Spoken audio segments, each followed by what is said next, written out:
Do të ndjekim në vazhdim një deklarat të Arita Rezniqit, e cila është hulumtuese në Institutin Demokratik të Kosovës.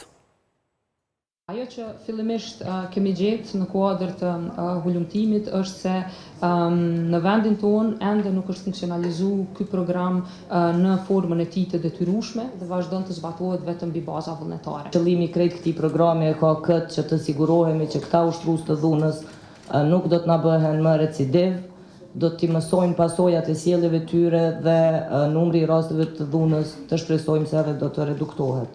Mirë po asnjëherë nuk është qëllimi që ushtruesve të dhunës t'ju krijohet përshtypja se ata e kaluan një program dhe kjo të mirët edhe si një lehtësim në dënimin e tyre. Këto janë edhe disa prej gjetjeve që edhe raporti i thekson dhe duhet gjithmonë ta kemi fokusin tek viktima. Në fshatin